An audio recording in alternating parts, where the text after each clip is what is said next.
is always on the back of the comics. Yeah. Yeah. Is it Atlas, the guy I don't know. who got sand I saw kicked that in his too. face and he worked out and started beating Text- up all the other text- strongmen on the beach?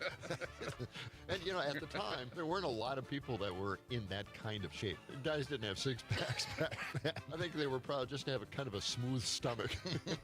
Weekday About morning, 25 6 seconds. till Thank you. 8 on 92.7 Go ahead and WMDX. just use and the Civic regular Media open app. and then John fade into Peterson the and Gordy special Young. report, On our please. next show.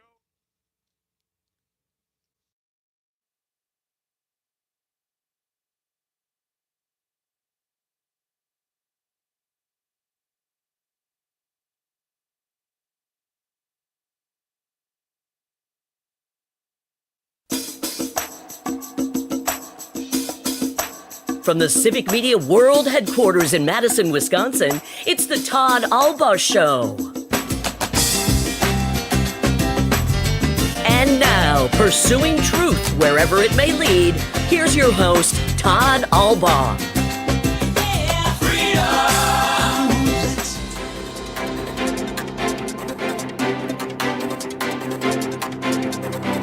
Welcome, everybody, to the Todd Allbaugh Show for this Friday, October 17th, 2025. 6 minutes now past the hour of 2 o'clock. We start the show on this Friday with breaking news, along with producer-engineer Aaron Zommers. We welcome you in. Lots to get to today. But making the news headlines about an hour ago, our very own Jimmy Kuska reporting this initially as part of his role is calling sporting events for the UW-Platteville Athletic Department. Therefore, Jimmy is on the UW-Platteville official mailing list. He first let us know this news, and now Channel 3000, WISC-TV, the CBS affiliate here in Platteville. The headline this afternoon, the University of Wisconsin Platteville Sauk County campus is closing in the spring semester, after the spring semester of 2026. Here's the story, courtesy of Channel 3000. The University of Wisconsin Platteville will be ceasing operations on its Baraboo Sauk County campus effective May 22nd, 2026. The decision came after, quote, careful considerations, unquote, that students, staff, and faculty are supported throughout this transition. Officials said that the spring 2026 semester will continue as planned with in-person classes at the Baraboo Sauk County campus. UW-Platteville is set to help students transition to the main campus. The university will develop individualized plans for the staff and faculty. The statement coming from UW-Platteville Chancellor Tammy Ivanovich says, quote, this decision was not made lightly. Enrollment continues to decline on that campus, and we are committed to being good partners with the city and county by ensuring that the campus can be used in ways that best serve the region. We remain dedicated to supporting our students, faculty, and staff through the transition. Student success is at the heart of our mission, and it goes on from there, unquote. Those are the words of the UW-Platteville, part of the UW-Platteville Chancellor, which oversees UW-Baraboo as well. The campus opened in 1968, and of course, comes after the first of the two-year campuses in the UW system, one of 13 at the time, the University of Wisconsin Center Richland. We were there when that news first broke, and subsequently, by my count, and I'll stand corrected, by my count, this is now the seventh of the 13 two-year campuses that will be closed under the tenure of the University of Wisconsin System President Jay Rothman and during the term of Democratic Governor Tony Evers. Joining us to discuss this breaking news via telephone from his home in Richland Center, the former Wisconsin State Senate Majority Leader, Republican Dale Schultz, who also served in many roles over his time in the legislature as the chair of the Higher Education Committee in the State Senate, which oversees both the UW system and the technical college system in this state. And of course, he spent time on the powerful Joint Finance Committee. Dale, and in full disclosure, I was Dale's chief of staff for a time as well. Dale, good afternoon. Thank you for making time on this disturbing news afternoon. Well, good afternoon, Todd. This is indeed disturbing news. You know, I was always very proud of the University of Wisconsin when it believed that the borders of the university are the borders of the state. And with each campus that closes, those borders shrink in size, and the students, the traditional and non-traditional students who depended on these campuses, find themselves being left high and dry. And for a state that once prided itself on its educational prowess, it is indeed a sad day. And you know what is so insulting is that once again, the university board of regents and administration didn't hold a public discussion and forum. And yes, they dropped the news late on Friday, where all news goes to the graveyard as quickly as possible. Dale, you represented, correct me if I'm wrong, over your 30-plus years in the state legislature, the assembly, and the state senate. You always either represented UW-Baraboo, UW-Richland, or UW-Platteville, or at one time, I think all three. So you're keenly aware of the needs and the resources of these universities in Southwest Wisconsin. And it would seem to me, and what I find to be particularly disingenuous in this is Chancellor Ivanovich saying that they're going to be there to help the community transition. We know that UW-Richland County, another very financially strained county where you're at, I'm from, and Howard Markline and Tony Kurtz got $2 million in the last budget through the Joint Finance Committee to help Richland County, quote unquote, transition. But the untold story is Richland County had to take over $1 million of that just to build a new bridge to get the equipment onto campus to help do some of these things that need to be done. Where's the promise for actual dollars for Sauk County, Dale? And talk to us a little bit about, about this. Sauk County taxpayers have already allocated resources that were very needed for their county nursing home because they were told that if they did that, the UW system in Platteville would work to save this Baraboo campus. Well, that's pretty much the story. And I think once again, the rug was pulled out from underneath folks and people in this area who are worried about the economy like they are in many places in this country, particularly young people. The ability to be job worthy depends on continuing education and access to education. And this just is another nail in the coffin. And it means that rural areas and smaller communities are going to not prosper like they should. I mean, I don't know that I can say that these communities will dry up and blow away, but I do know that they've invested considerable money, resources, time in trying to make this a cornerstone of industrial development, tourism, and a way to bring young people back to these communities. And now it appears to be for naught. We're talking with former State Senate Majority Leader Dale Schultz, a Richland Senator, Republican, also served as the chair of the Senate Higher Education Committee, about this breaking news that UW System and UW-Platteville have announced that UW-Baraboo, the two-year college there connected to UW-Platteville, will be closing after May of this coming year. Dale, one more question on this. I want to move to one other breaking news story or hot news story of the day.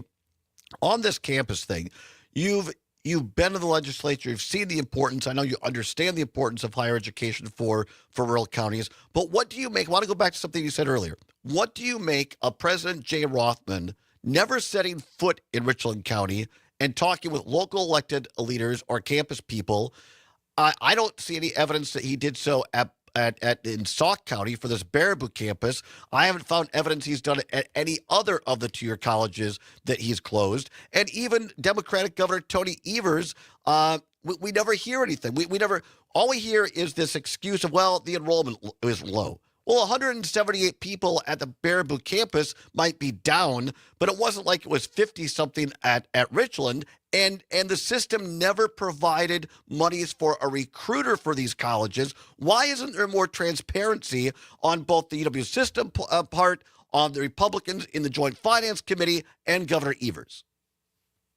For many years, the system was engaged in enrollment management, and that somebody decided they weren't going to do anymore, and I assume it was since there wasn't support or enough support for the university from the state. They had to turn to more lucrative ways of getting the money from students that were from out of state. And again, what that does to the students in this state overall is it means that they have less opportunities. And it's getting to the point where there isn't any mystery why people are upset and angry about government in all its respects. It's just hard to trust anybody. They never carry through on their word. They don't seem to be interested. It's just a bunch of folks who think they have all the answers and they don't need to listen to anybody. People want a seat at the table. They want an opportunity to discuss what's important to them and the issues that are important to them, and they don't seem to get it. Folks want to brush things under the rug. They want to not provide, the complete transparency, and in the end, it leaves the general public, with a bad taste in their mouth. And what it looks to me is further evidence of bad leadership. Dale Schultz, former Senate Majority Leader for Wisconsin, on the phone with us. I want to get your comments on one other story that's been breaking over the last 24 to 48 hours. The Capital Times breaking a story on Department of Public Instruction here in Wisconsin. Headline, 200 teacher sexual misconduct grooming cases here in the state of Wisconsin shielded from the public. And this is a lengthy story. It's a disturbing story.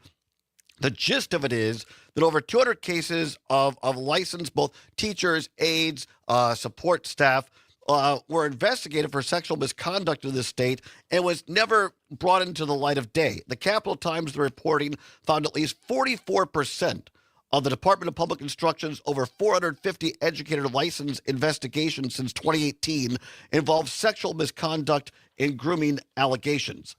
Here's what's odd to me is that Superintendent Dr. Jill Underly declined requests for this interview with the Capital Times, saying that, quote, it would create a conflict of interest, unquote, since Underly oversees educator licenses. That's according to her spokesperson, Chris Boucher.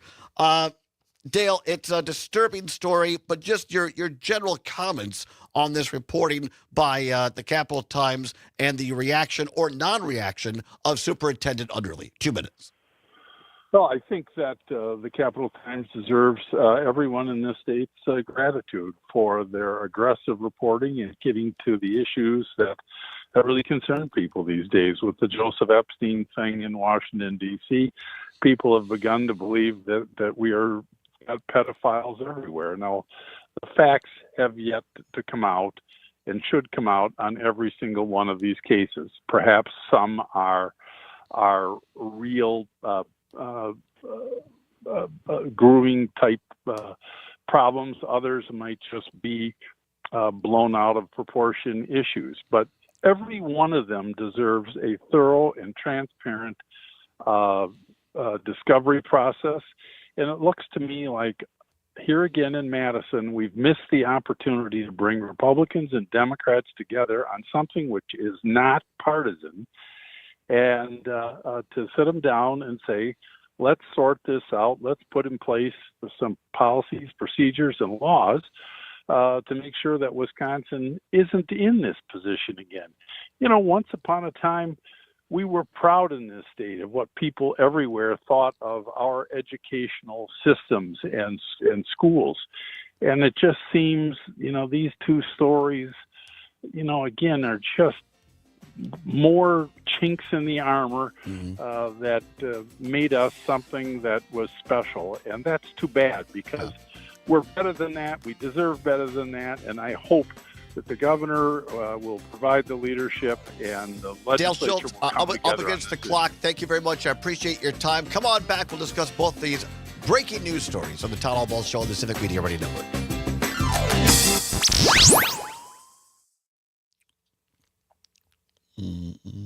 All right, and we still have Dale on the line. All right. Thanks, Dale. Yeah. Appreciate it. We'll talk to you I'll soon. hang up. I thought that was good. All right. Thank you. Bye-bye. Yeah, bye. Justice and inclusion on a foundation of hatred and lies. We have to practice what we preach. At Chad's Design Build, we confront injustice the same way we confront a poorly built home, with love, compassion, intelligence, and Back with persistence. normal music. We engage Yeah, our that's what it community likes. the way we engage our clients, with honesty and humility and the dogged determination that we can do better. Chad's Design Build, remodeling done well with love. Early fall in Madison. Still green, still warm, still pretending summer's not over. But those crisp mornings are coming, along with the pumpkin spice debates. 92.7 WMDX is your soundtrack through the season that's lurking just ahead. Real news, honest talk, zero coffee judgment. WMDX, embracing fall denial together.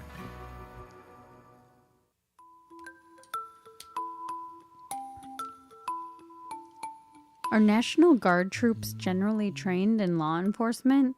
No. National Guard troops like those President Donald Trump deployed to American cities in recent months to crack down on crime are not generally trained in law enforcement. For example, police officers in Washington, D.C. receive 21 training modules in criminal procedure, but Guard members receive none. Their primary training is focused on crowd control. Milwaukee's police union president suggested troops should be sent to Wisconsin's largest city. Governor Tony Evers called National Guard troops the, quote, wrong people, unquote, for fighting crime. I'm Trisha Young for Wisconsin Watch. Fact briefs are bite-sized fact checks of trending claims produced by Wisconsin Watch and GigaFact. Read more at wisconsinwatch.org. Thank you.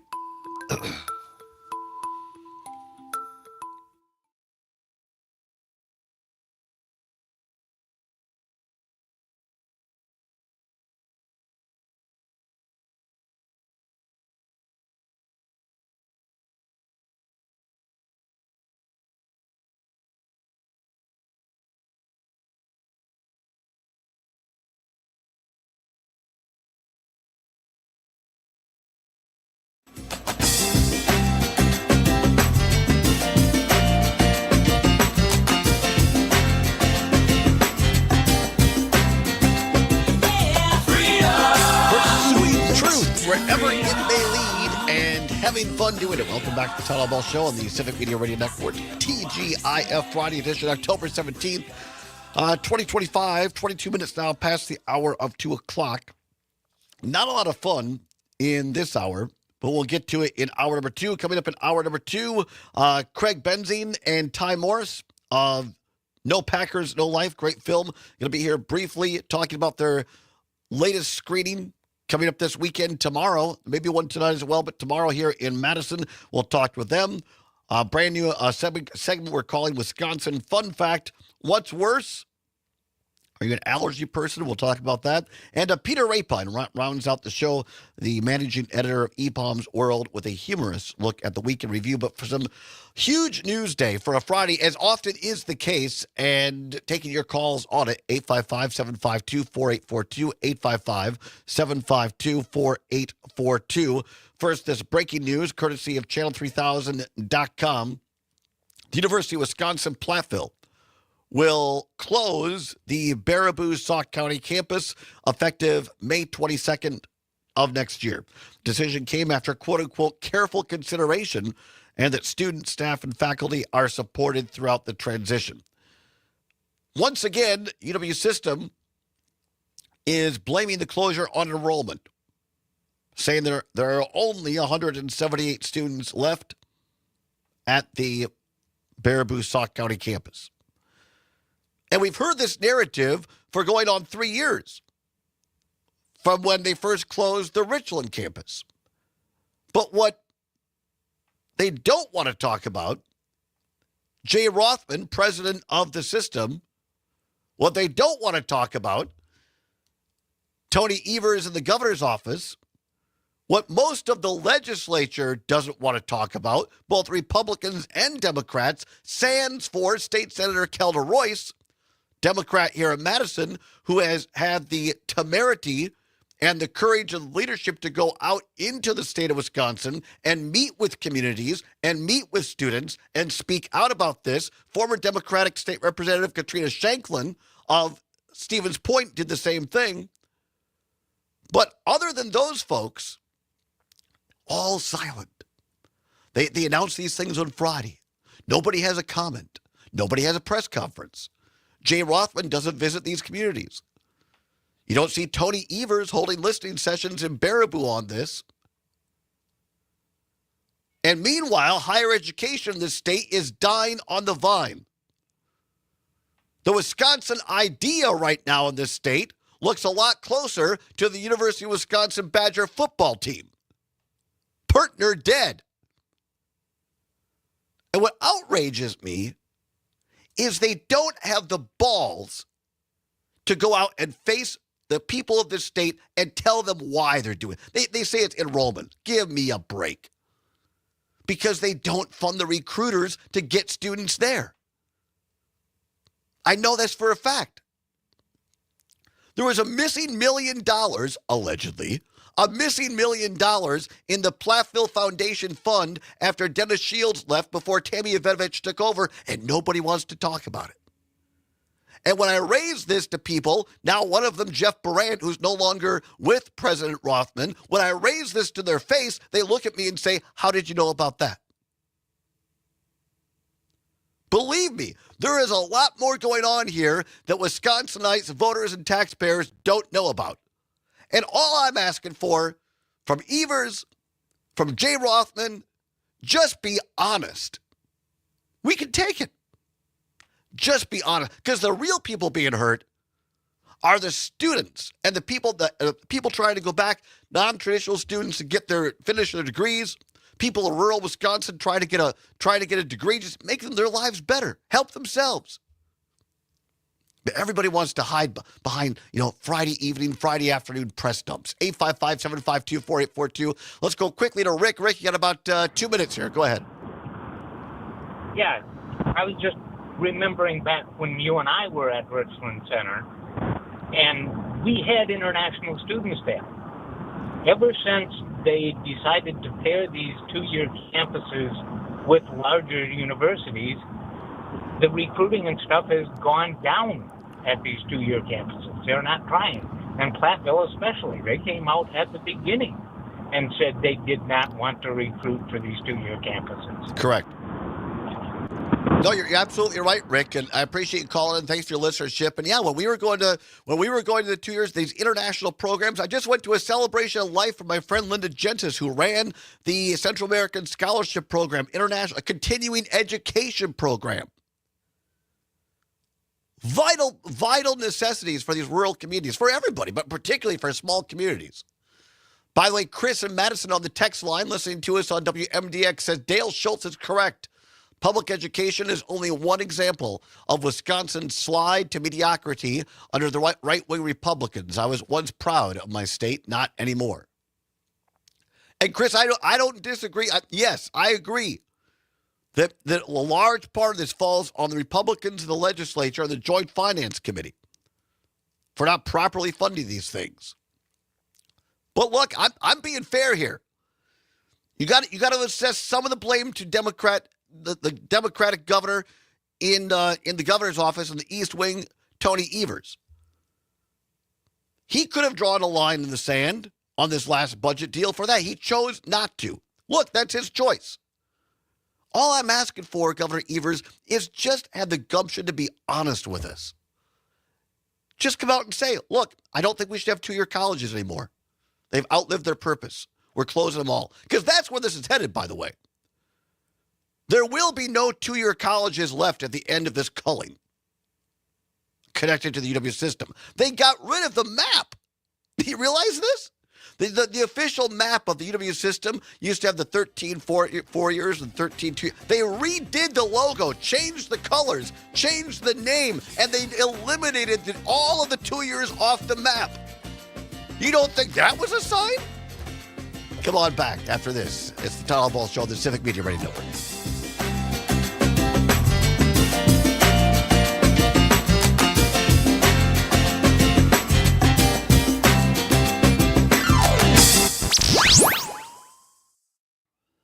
WMDX. Curiosity required. Partisanship optional. Madison, Wisconsin. Students, government, lakes, and 92.7 WMDX.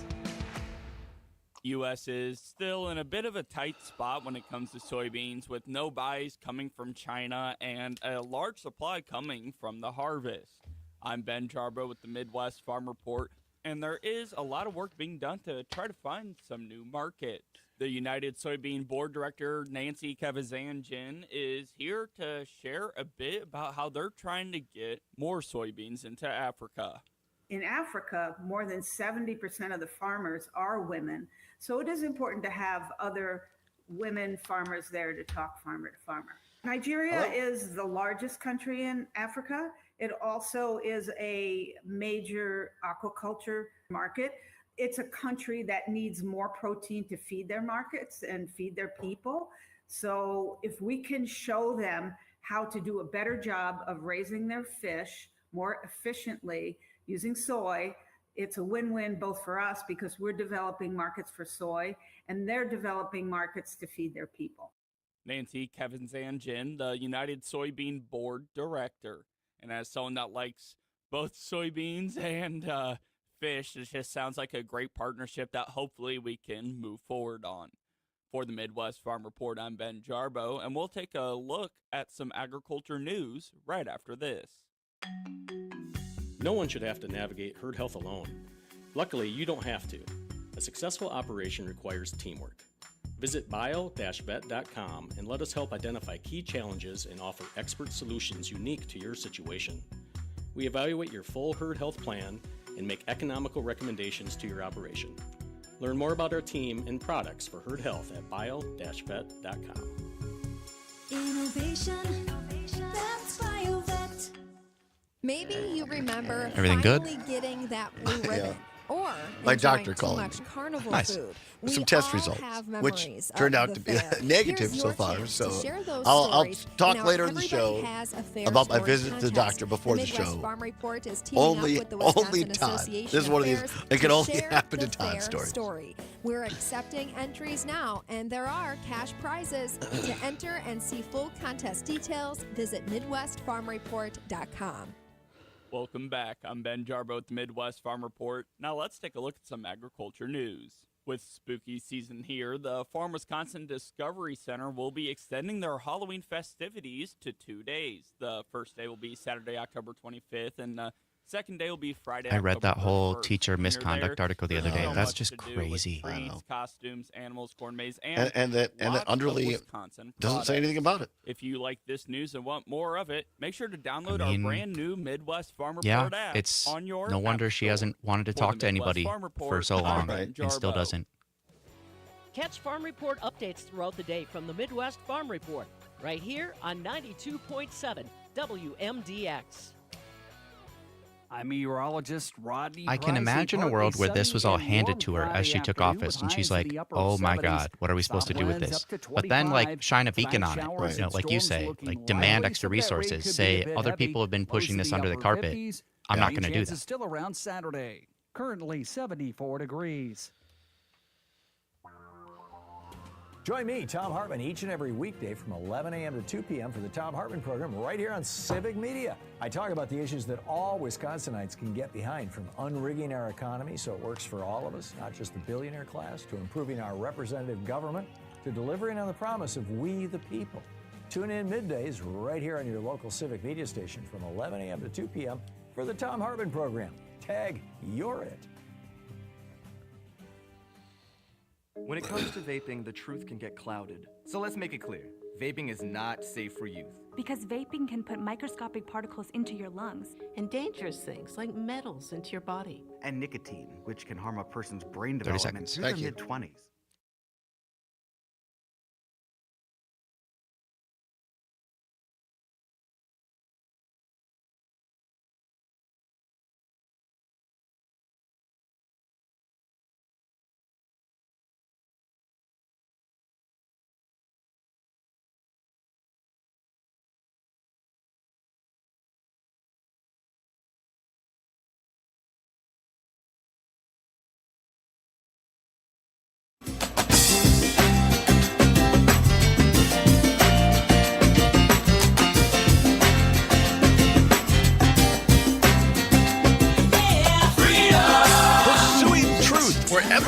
lead and having fun doing it. Welcome back to the Todd Allbaugh Show on the Civic Media Radio Network. 35 minutes past the hour of 2 o'clock on this Friday, TGIF, October 17th, 2025. A little out of voice today.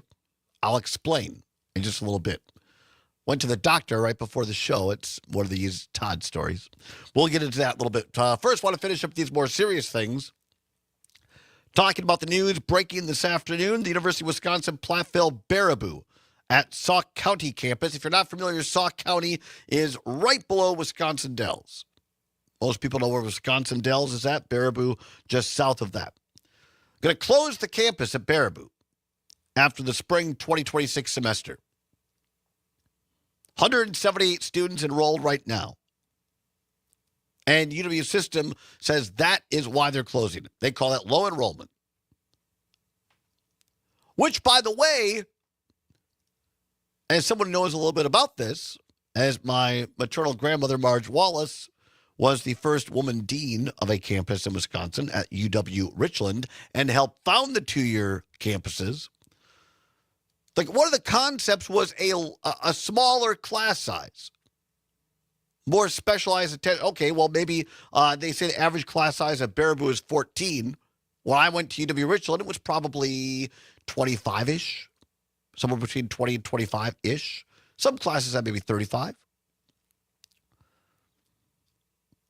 My problem with this is they're not being honest, and they haven't been for 3 years since they closed the first one at Richland County. Because neither Jay Rothman, the president of the system, Tony Evers, or people from their administration will go on the, well, I guess Rothman sent one of his people out to Richland County.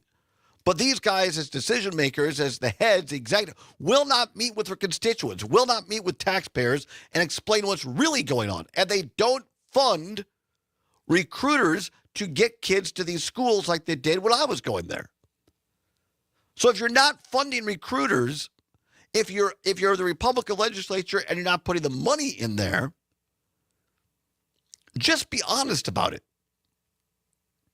Again, where's Tony Evers' statement today calling Jay Rothman out? Haven't seen one. Don't think we will. By my count, we're on two-year school number 7 being closed. Have a town hall. Go online. Have an online hall. And have Republicans and legislative leaders sit down and explain their plan for the University of Wisconsin system. I think we're entitled at least to that. 855-752-4842. Gene, listening on Try that again, Todd. It's been one of those days. Okay. I apologize, Gene. WCFW, the tap up in beautiful Eau Claire. Gene, thanks for holding. Go ahead. Hey, you don't have to do that every time. I love your passion, your concern, and we're all blessed to have you on the air. I want you to know that. But I have to say, not a but. All No, right. that's a good thing. It really is. And people need to be aware of this because it's happening in every single area of our lives. Our state. It's happening with physicians. It's happening with hospitals. It's happening with schools. It's happening with businesses. It's happening everywhere. And I don't know where a person just picks, unfortunately, where they can go when we got people that are serving in our state, where Scotty Walker came in and started cutting everything and doing exactly what Trump's doing in our federal government. And we got these Republicans who will not open the purse strings and help the people and do things for the people, which is really insulting and it's infuriating. So, you can pick something from every avenue of our lives, but we all need to fight back by protesting, by calling these people, and also by, and have your voice heard and think of strategies and interview the people that are running and find somebody that's really going to stand out there and they're going to fight.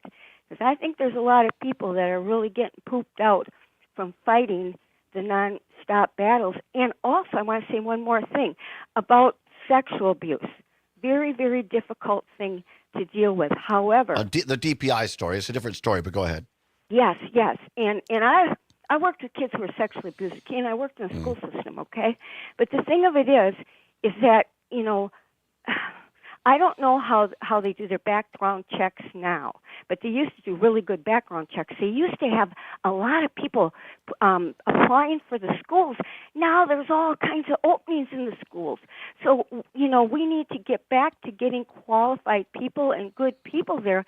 And also we need to give this some time here because they cannot impact teachers who have not committed these crimes to get their name out there, and all of a sudden, you know, they won't be able to teach ever again if they did not do it. So it's really it's a scary thing though, because this is alarming. So let me ask you quickly, because you've worked in education, and you're very astute. You pay attention to these things. Keep me honest.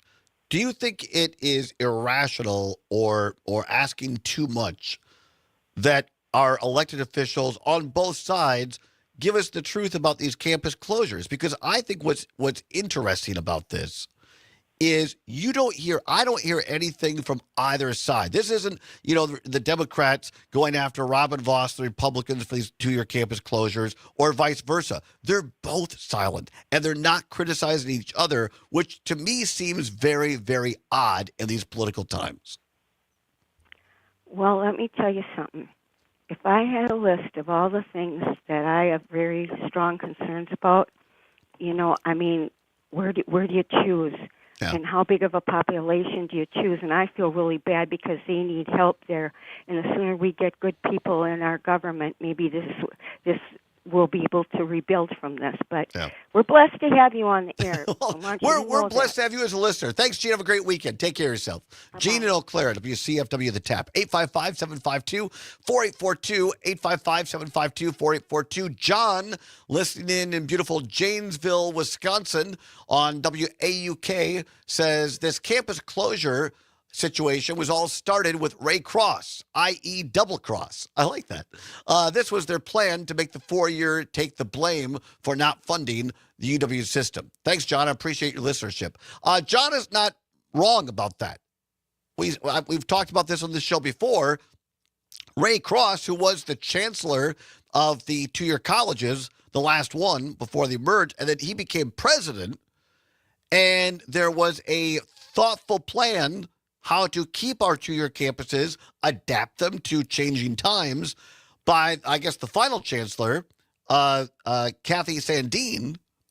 And Ray Cross, then as president, shelved that, didn't let it see the light of day, and went to the Board of Regents and the 4 years and said, all right, here's the deal. You're going to get these 2-year campuses. You're going to get these 2. You don't have a choice. And he literally, from people in the room, Ray Cross, as president of the UW system, told the 4-year chancellors, quote, you're either going to sink or swim, unquote. That was the plan by Ray Cross. And clearly they're sinking. And then there's, as John points out, predominantly Republicans in the legislature underfunded the UW system. And this is where it gets weird. Tony Evers gets elected governor. Most governors appoint the Board of Regents, their staggered terms. And so by this time now, Tony Evers had a majority of Democratic appointed Board of Regents. So the governor essentially gets to make the call at that point who the assistant president is. And they allow Jay Rothman, former head of Foley & Lardner, huge law firm, never had any experience in education, mind you, but the head of a law firm. You know what heads of major law firms, their main job is? Cut. Bottom line. Dollars. No emotion. And that's exactly what they got in Jay Rothman. So it seems like a very odd and disturbing set of bedfellows politically in this case when it comes to the closing of the 2-year schools. Because you don't hear Democrats.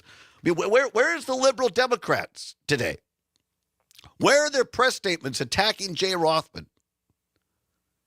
I mean, they're smart people. They don't miss an opportunity. There's been 6 closures and now today 7. Other than Kelda Royce and Katrina Shanklin, crickets.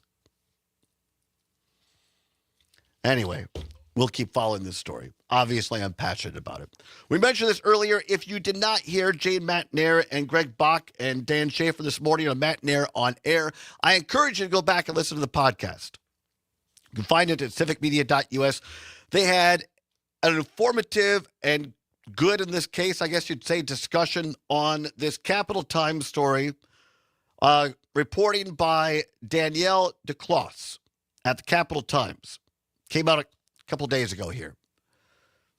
And it details a major problem at the Wisconsin Department of Public Instruction and Dr. Jill Underly. 200 teachers of sexual misconduct cases, grooming cases, were shielded from the public. And what's particularly disturbing to me, well, first and foremost, the alleged victims here, but secondarily, the fact that the newly elected Department of Public Instruction head Jill Underly will not talk about this. Refused to talk to the Capital Times. Her spokesperson blaming it on Republicans, saying that, well, we had a line item in the joint finance budget for $600,000 that would have looked at more of these types of things and addressed it. But Republicans voted it down. Fine. I blame the Republicans for that. But why in the heck? This is where Democrats are so bad at messaging. Because Republicans would have had in their satchels a press or a handout if the joint finance would have voted that down and said, okay, here's the facts. This is why Robin Vos, the Republicans, and Howard Markline are not keeping our kids safe, because they just cut $600,000 that would have kept our kids safe. But we never heard that from Underly or anybody else at DPI. Until now. And if it got voted down by the Joint Finance Committee, why in the heck wasn't Jill Underly and DPI immediately calling for a separate bill? Just like the Nelson Stewardship Fund people. That didn't get through the Joint Finance, but they've launched a public campaign working bipartisanly in the legislature right now on 2 different bills to fund the Nelson Stewardship Fund. Underly on this, crickets. I'm going to tell you right now, Dr. Jill Underly will not survive this. That is my prediction. Because how can you, if you're somebody in the Wisconsin Public Education Network, or if you're somebody in WEAC, the largest teachers union in the state, how can you invite Jill Underly to your conventions and events until she answers these things? You can't. I think she'll be forced to resign, and in my understanding of Wisconsin law, Governor Evers will appoint a new superintendent. Because you can't justify this. And it's a very graphic and very heartbreaking article from the Cap Times. And yes, there may be, this is important, there may be some people that were falsely accused. And they should have, and in many cases, and by the way, the cases in this Cap Times story, they're over. We'll come back, we'll explain it more, because this is really important. Stay with us, it's the Todd Allbaugh Show on the Civic Media Radio Network.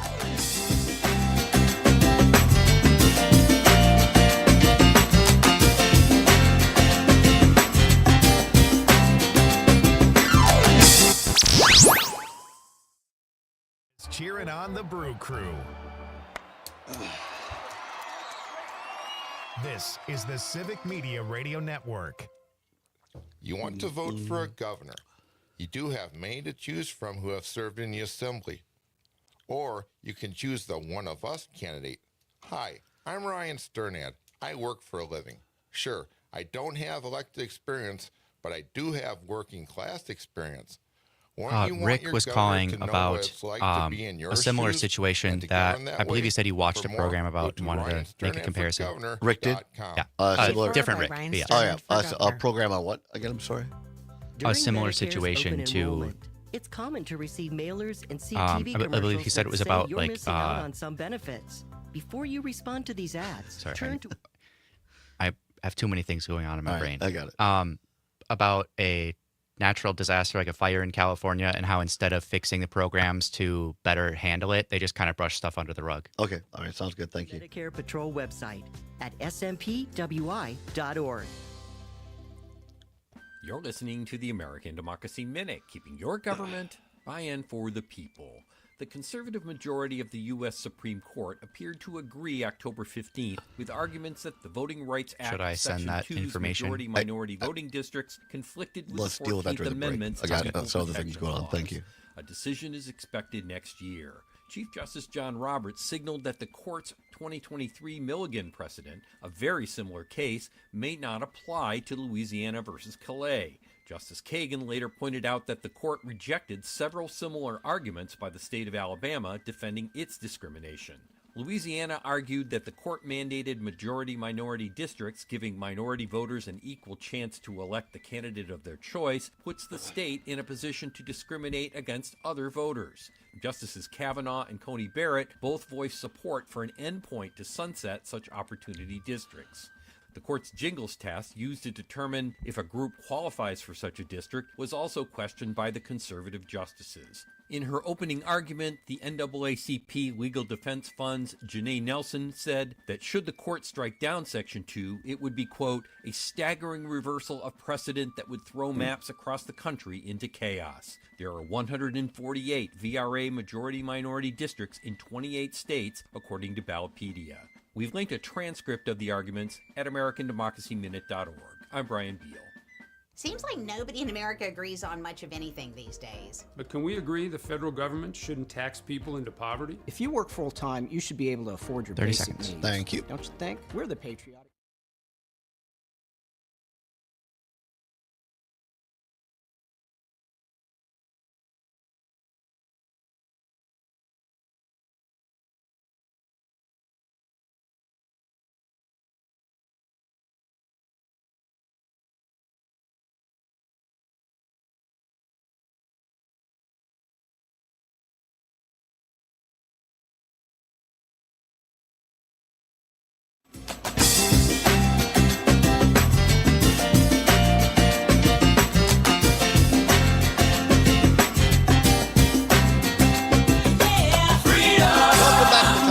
On the Civic Media Radio Network across the state of Wisconsin. It's 8 minutes before the hour of 3 o'clock. At the top of the hour, ABC, CBS News, weather, sports by a great sports reporter, Mike Clemens. And in hour number 2, we have Craig Benzine and Ty Morse from the great new film, No Packers, No Life. Going to talk about new screenings this weekend. Try to fit in a Wisconsin fun fact, what's worse. And then Peter Rapine, managing editor of EPALM's World, comes in with a humorous look at the weekend review. Lots to get to, a short time to get there. Talking about this story, the Capital Times. A couple days ago, again, if you didn't hear, go back and listen to Matt Nair on air this morning on civicmedia.us. Greg Bach, along with Jane Matt Nair and our political editor, Dan Schaefer, had a thorough discussion on this Capital Times story, or go to the Cap Times and read it yourself. Danielle DeCloos, pardon me. A year-long investigation into the Wisconsin Department of Public Instruction. I want to be clear. These were allegations against over 200 teachers, educators, aides, administrators, people in different school districts across Wisconsin that had misconduct/grooming cases that were shielded from the public. Some very graphic, disturbing details in this. My understanding in reading this article is that these are individuals who had allegations, in some cases graphic, and Wisconsin law provides one of the things in there that if you give up, if you're an educator, if you give up your license, you don't have to basically be investigated any further. And so some individuals did that. And the problem is, or the concern is, that these individuals are on a list at DPI and was not shared. And when they gave up their license, it doesn't say why. So theoretically, they could be hired somewhere else. And there's a database list at Department of Public Instruction they've been sitting on, and essentially forced the Capital Times to issue a Freedom of Information Act request to get this. In other words, tried to stop the press from getting this information. Because the only reason you file a information request, because you ask, is, hey, can I get this? No, not unless you file a request. And so that's very disturbing. And Dr. Jill Underly, no comment. And they're trying to blame it on the Republicans, saying, well, they were underfunded. Fine. But why didn't they immediately call for a bipartisan bill to fund this? Why did it take a Freedom of Information request to find this information out? And let me be clear about this. Republicans are already using this to go after all of public education. This is the problems with it, and politicize this. And let me also be clear, as someone who spends a lot of time with public educators and goes to a lot of these forums, there are teachers right now, and this is a real story, not anybody I know personally, but a teacher, educator saw a cell phone in the back of a student's pants, like in their jeans or whatever. And in that school, you're not supposed to have your cell phone in the classroom. The teacher say, hey, I see your cell phone. Please take it back to your locker. The father of that kid called the district the next day and said, why is that teacher looking at my kid's ass? That's where we're at on that side of it. So now you've got this story by the Cap Times and Jill Underly only making everything worse by not just being truthful about it up front. I don't see how she politically survives. 855-752-4842. Rick, if you could do it quickly, please. Rick in Waukesha on WAUK. Go ahead. Okay, Frontline has a program about Paradise, California that burnt down 40,000 homes and a bunch of deaths. And before it happened, and during and after it happened, and all of the groups involved, departments of government, different groups of the media, it started on Campfire Road, and the public thought it started by a campfire. It started by the electrical towers. And they couldn't get a fire truck to it when it was very little. Now, all of these groups explain all their reasons through this program, and it's all pointing fingers in a circle. It's every group, and then eventually the groups unite that it's nobody's fault. So your point is that But these the stories in electric Wisconsin, we have to have more transparency. No, that's a big part of it. Yeah. Now, this program was made like 4 years later, so they have all kinds of victims involved, interviews, and it's very well done. And this is how multiple groups program, and then eventually they cleanse themselves of their part, all as a group. Appreciate the call, Rick. Thank you very much. Rick and Waukesha on AUK. Yes, it doesn't matter whether it's in California or Wisconsin. You need transparency, whether that's the UW system, whether that's Department of Public Instruction. You need transparency. Linda on the text line in Middleton, listening on WMDX here in Madison, says she was a charter member of the charter class of Boo U. In other words, UW Baraboo. Said, so very sad. I met my husband there. It is disgusting. Whatever happened to the Wisconsin idea? Linda in Middleton, thanks. I appreciate that. On our leading story today of the UW Baraboo campus closing in this announcement here this afternoon. Lots to get to. Obviously not going to have we'll work this in, try to, before the end of the show. The No Kings rally this weekend. Be careful out there if you're going. And be prepared if you're not, if you're watching, for lots of disinformation. I've got stories here about misinformation in Chicago. Stories, misinformation in Oregon, where the federal government, it's been proven now, has manipulated video to try to justify use of force. So be careful what you see and hear this weekend from trusted news sources or otherwise. Let this play out, because there's going to be a lot of disinformation. I would say stay the heck off of social media this weekend as well.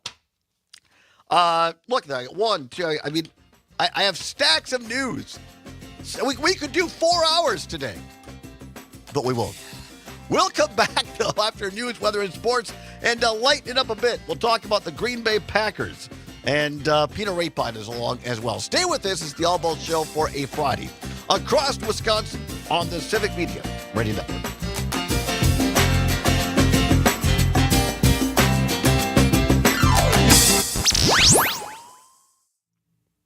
This is 92.7 WMDX Columbus, Madison's home for real news and great conversation. A Civic Media station. ABC News, I'm Michelle Franzen. Talks at the White House between President Trump and Ukraine's President Zelensky. I have on a ways to Wisconsin end land of my Russia's war dreams. against Ukraine. Zelensky asking for long-range Tomahawk missiles, which President Trump says could be seen as an escalation, but also says a possibility he discussed with Russia's President Vladimir Putin yesterday in a phone call. When asked by reporters if he thinks Putin may want to meet with him in Hungary to buy more time and is playing him, the president responded. I've been played all my life by the best of them, and I came out really well, so it's possible. Yeah, a little time. It's all right. But I think that I'm pretty good at this stuff.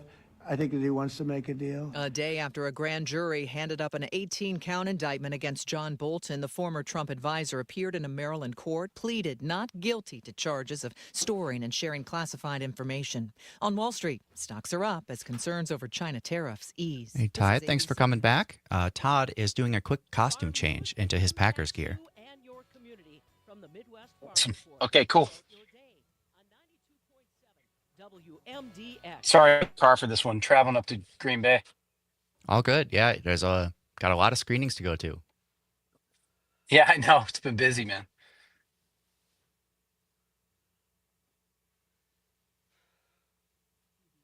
All they've said is that it happened Wednesday morning at Madison West High School. We'll bring you additional details as we learn more. Meanwhile, 2 bills meant to help staffing issues for EMS and paramedics are now on the governor's desk. One of them reimburses students for their EMS classes taken at Wisconsin technical colleges. These bills would also send additional funding to those programs. Sometimes the classes at those technical colleges are at risk of being canceled because there aren't enough students who signed up. On top of that, these bills allow rule exceptions. WISC reports those exceptions allow joint departments to use more money from villages, towns, and cities. The outlet reports that impacts departments like Fitch-Rona here in Dane County.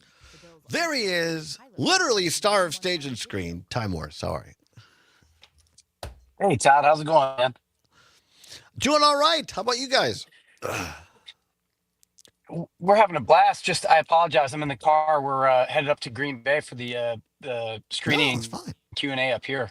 So we're still rocking and rolling, man. It's been I love it. What an adventure. That's so cool, though. I think it's great. Last night was awesome. It was packed. So much fun. That was in Mequon, right? Yep. Awesome. That's so and cool. Mason did the Q&A. Yeah, it was. Oh it was man, just how was that? wonderful. That's so cool. He's the man. He's just such a good dude. It was fun. That's really neat. I think Craig's showing in too. But yeah, we'll do the Q&A here in Green Bay and then Madison tomorrow. All right, very good. We'll promote those two and then just the film overall, and should be fun. Awesome. Thanks for having me again. Oh my gosh, my pleasure. I'm probably gonna do about a minute of just, we had a kind of a breaking news thing here. One of our 2-year colleges, another one unfortunately was announced this afternoon, it was being closed. So I'll just touch on that at the start, and then we'll get into you guys. Sounds good.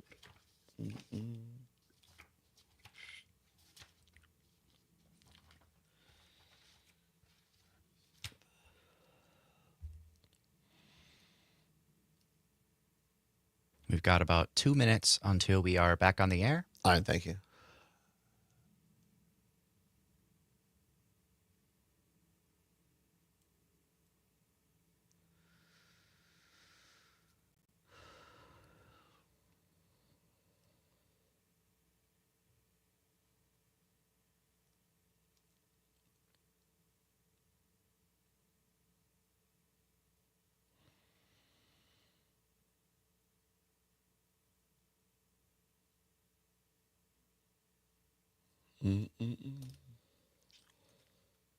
Did you like the movie, Todd?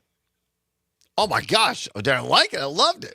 It was great. I was gonna stick around and talk to you guys, but there were, a lot of other people. I told Sean, he texted me, and he's like, "Hey, I want to talk to you." I was like, I want to co-op more of you guys' time. You were so generous before the film. I'm like, and I had to get up early to go up to Wausau, so I kind of left. But I said, no, I loved it. It really moved me. Listen, man, that makes me happy. Really appreciate it. No, Absolutely. I talked with Craig about it just a little bit yesterday, and yeah, I mean, a couple of unexpected moments. I'll mention it again in the air.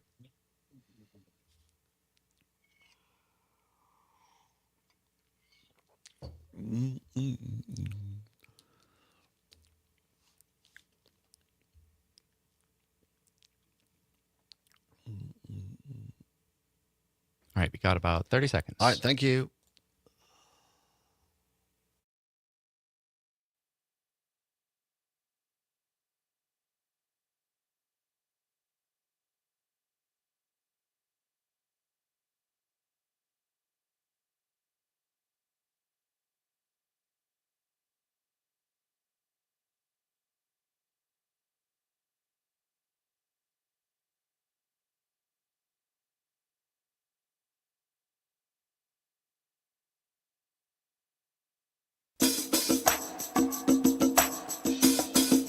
From the Civic Media World Headquarters in Madison, Wisconsin, it's the Todd Allbaugh Show.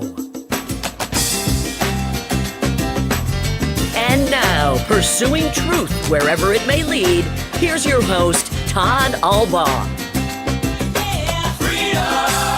Across Wisconsin on the Civic Media Radio Network and streaming worldwide on the Civic Media app.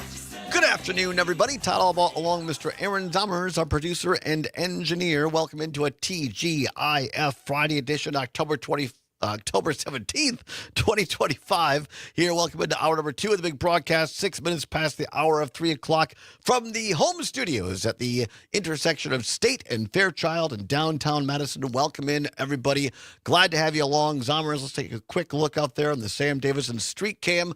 Outside, a beautiful fall afternoon. Hazy skies, kind of overcast, a little sun poking through there, but warmer than I thought. So, Ohio State, get it right yet, are in town. And we don't have time. I was going to do a segment on this today with the breaking news. The only question for me with Ohio State, number 1 team in the country, being in town to take on the Badgers, will Ohio State score 50? 5-0. Will they score under? Do you take the over or the under at 50? I take over. I take over too. I'm not wishing it, but I'm just saying it's not going to be pretty. I'm afraid here at Camp Randall, but we'll have the game for you on several of our stations across the Civic Media Radio Network on WRCE, WLAK, and Amory, RCE, of course, Richland Center, FHR in Wisconsin Rapids, and on WRPN in Ripon.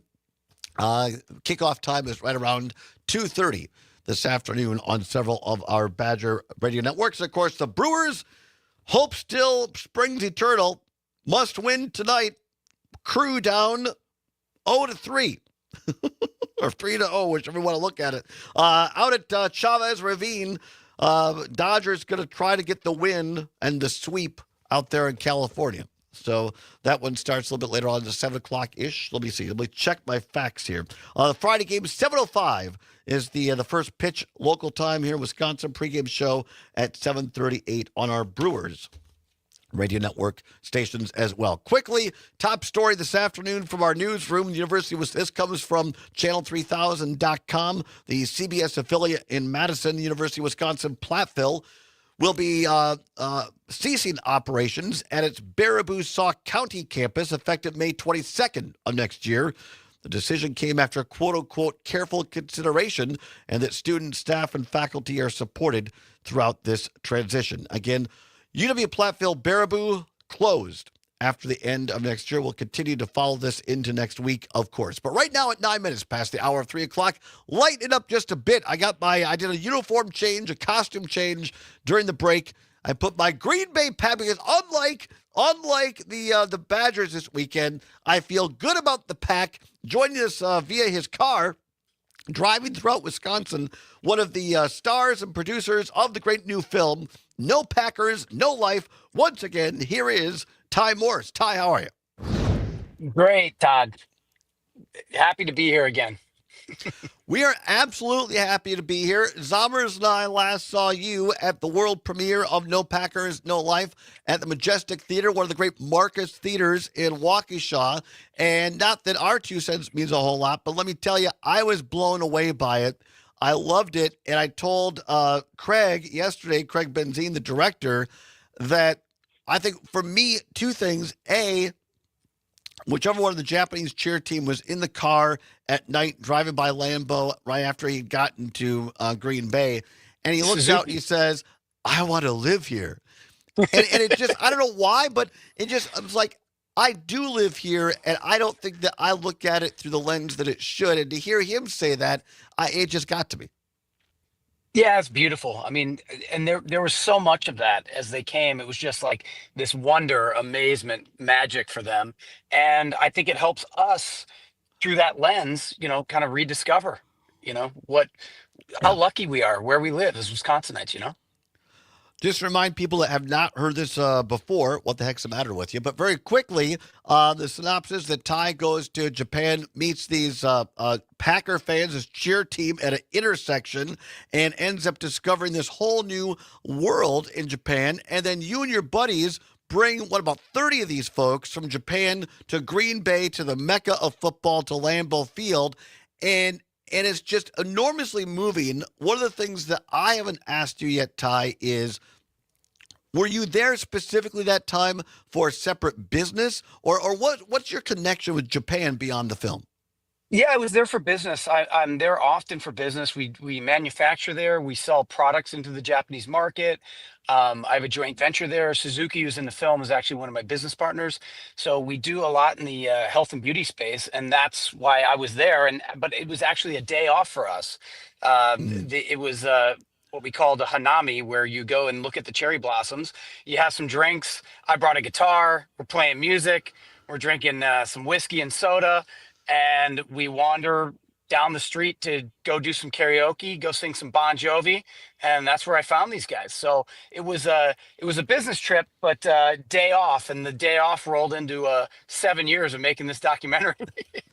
Isn't that how life happens sometimes? The least expected moments, right?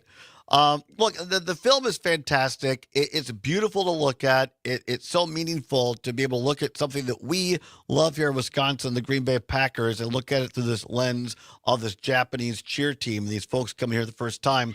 I know you had an event last night in Mequon with Mason Crosby, who's in the film, incidentally. That's a great, I'm not going to spoil that, but there's a great moment with Mason in there as well that I really liked. But you have I cried last night again too, Todd. I cried when I saw it again. It's just beautiful. It's so cool. It's so cool. Mason's such a great dude in that moment. I mean, that's why people have to get to the theater to see it. They're going to cry when they see that. I agree with that. But you had an event last night in Mequon. You're going to an event tonight in Green Bay, and then an event tomorrow in Madison here. Tell us about these events and how people can participate. Yeah, there's special screening tonight in Green Bay. Only a few tickets left for that, and only a few tickets tomorrow night in Madison. It will feature the film and then Q&A at the end with myself and the director, Craig Benzine. It's going to be a good time. It just, people should throw on their Packer gear, grab a beer, and just come sit and enjoy the ride. Absolutely. Those few tickets that are left, you can go to nopackersnolife.com, nopackersnolife.com. Had a couple of people like, is it K? No. nopackersnolife.com. And it can also, and then the show opens up today, right, across many theaters in Southeast Wisconsin, Green Bay, Madison, statewide today, yeah. Statewide. And also, I love this, trolling Bears fans in Gurnee, Illinois. And those tickets can be found at Marcus Theaters, spelled TheaTres.com, MarcusTheaters.com. Like you said, Ty, it's experiencing this with other people that I think really makes it special. Yeah, I think that's what it's about. It's about getting into the theater. I mean, as Wisconsinites, celebrating our heritage, who we are, but also just seeing the passion of these people that have come all the way from the other side of the world to experience our world, and sitting in the theater with other Wisconsinites, experiencing that. I mean, it's one of the best times I've ever had in my life. It's so much laughing, some crying, but it's such a blast. So I just recommend the best way to see this is to get to a Marcus Theater and just hang out.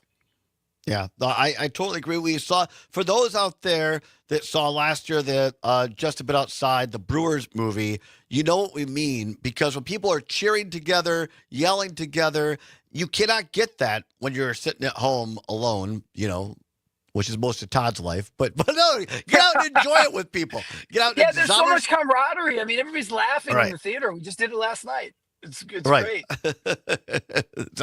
Yeah, especially because it's a movie about community and it portrays it so well. And watching it with everybody really brings you into that and reminds us that we are all, wearing green and gold. We're all Wisconsin. Yeah, absolutely. It's a unifying film. And the other part about it that was just unexpected for me, Ty, and to hear folks speaking in their native language with the subtitles, I don't know. It's. I don't know why I thought there would be more English in that part of it, maybe because I'm Americanized. But really, what it reminded me of a lot was the first time I saw Dances with Wolves, and whatever people think about Kevin Costner, he was very deliberate in making sure that the native language was spoken and English subtitles, and to hear that authenticity on the Japanese side, that meant something to me.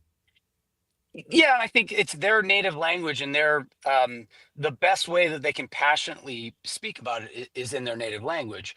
And I think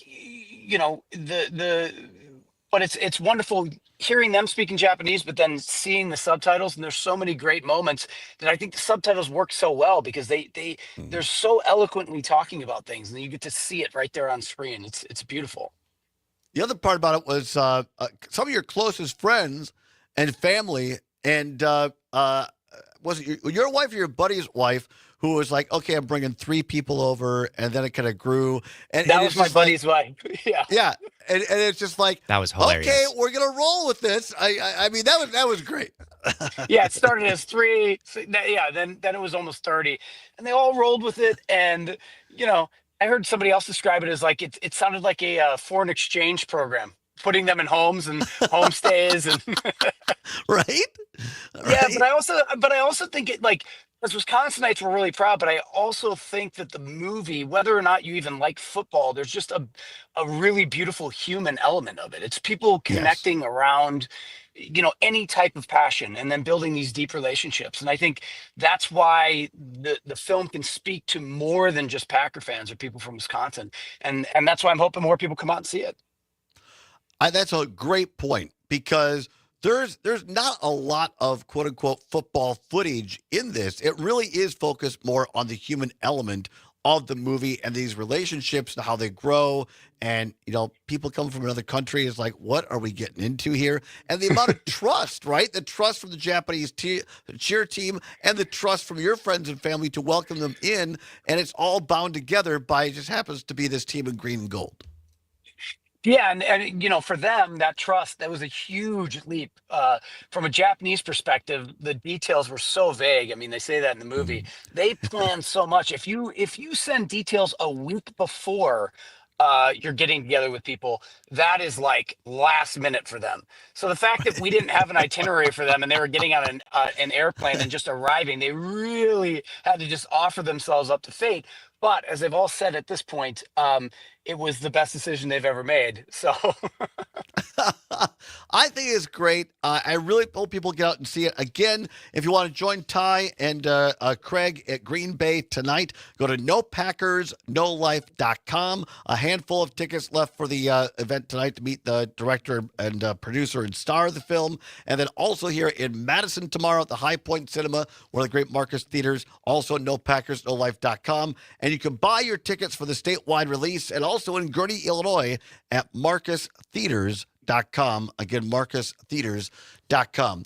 Ty Morse, thank you very much. Safe travels up to Green Bay tonight. Thank you very much for all of your association with us and allowing us to be there at that world premiere.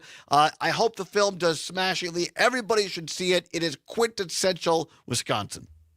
Thanks, Todd. You guys have been so awesome. Really appreciate your support. It's meant a lot to us. Thank you. Well, the honor's been ours, and safe travels up to Green Bay. And as they say, go Pack, go. Go Pack, go. Take care, guys. All right. See you later. Bye-bye. Ty Morris, everybody. Stay tuned. More on the other side. Take your phone calls and more. This is the Todd Allbaugh Show on the Civic Media Radio Network.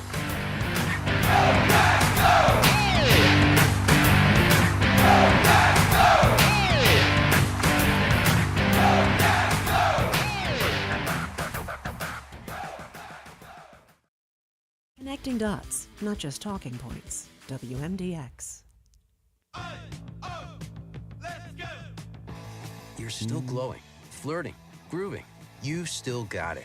But your immune All right, system we'll take weakens Rita as it and ages, Anna on the other making side. it We'll harder take your to fight phone calls. flu, pneumococcal pneumonia, RSV, and COVID-19. And then a quick what's worse. If you want to do the fun fact, I did pull up a Wisconsin land of my dreams. All right, thank you. Ask your doctor or pharmacist. Got which so much to vaccines do, you need. I'm not sure. Schedule in minutes at vaxassist.com. Sponsored by Pfizer. You want to vote for a governor. You do have many to choose from who have served in the assembly. Or you can choose the one of us candidate. Hi, I'm Ryan Sternad. I work for a living. Sure, I don't have elected experience, but I do have working class experience. Wouldn't you want your governor to know what it's like to be in your shoes and to govern that way? For more, go to ryansternadforgovernor.com. Paid for by Ryan Sternad for Governor. Today's job market is full of demand for skilled trade workers. Electricians, welders, mechanics, these and other trades are the backbone of every community. They're also a huge part in making sure the Army National Guard is always fulfilling its mission of service to our country and communities. Soldiers train to keep the power flowing, engines running, and supplies moving. The skilled trades these soldiers perform are the same ones needed in today's civilian workforce. Army National Guard soldiers are on the fast track to learning skills that can set them up for success at home with companies looking to hire the best. With options from plumber to helicopter mechanic and everything in between, soldiers are able to select the trades that best fit their lives. Their resumes are being built through their paid training and part-time service. Find out how you too can learn a trade profession and serve your community and country by visiting NationalGuard.com. 30 seconds. Sponsored by the Wisconsin Army National Guard.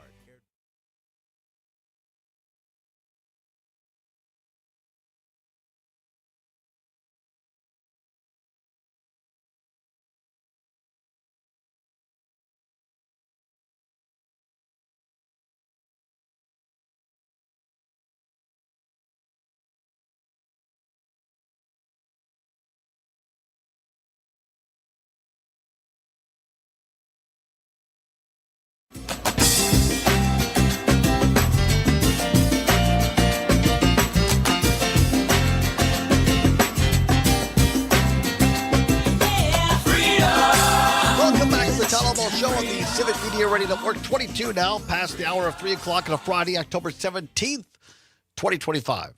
I believe, this just hit me, by the way. I believe it's our friend and ongoing contributor, Jeff Perry, Jerry Perry's birthday today. Really? I Well, forgot. Jeff. I kept thinking the 17th of October. What is the 17th of October? And I believe it's Jeff Perry's birthday today. Well, big if true. Big if true. Happy birthday, Jeffrey, over there on WVMO. Thank you. There's something wrong with me. I'll describe it later. All right, very quickly, let's go to the phone lines, talking a little bit more about this great new film, No Packers, No Life. Still a few tickets for the screening tonight in Green Bay. Your chance to listen to the filmmakers, Craig Benzine, director, and Ty Morris, producer, star. You can find those tickets at nopackersnolife.com. Also, a screening tomorrow at High Point Cinema here in Madison. nopackersnolife.com. Anna in La Crosse, listening in. Or Rita in La Crosse. You mix the two. Oh, I do that. I do that frequently. Sorry, but Rita in La Crosse. I apologize. Anna's next. Rita in La Crosse, tuning in our great station up there. Rita, you saw the film? We just left the theater. We brought our grandson with us. Steve and I did, and I loved it. I heard about it on your radio station because we listen all the time. Well, thank you. It was so good. It was good. Yeah, it did your heart good to see that. Yeah. The camaraderie between the Japanese people and they all loved the Packers. It was a great movie. And just, everybody loved it in the yeah. where we were. All we need is love, boy. That's amazing. And And tomorrow we're going to go to the No Kings Parade. Oh, great. March. Yeah, Yeah, No Kings March, yeah. whatever it is. We're going to be marching. Yeah. Good So for you guys. I really enjoy your station, and thanks for telling us about that. I think we're probably going to go back and see it again. That's how much we liked it.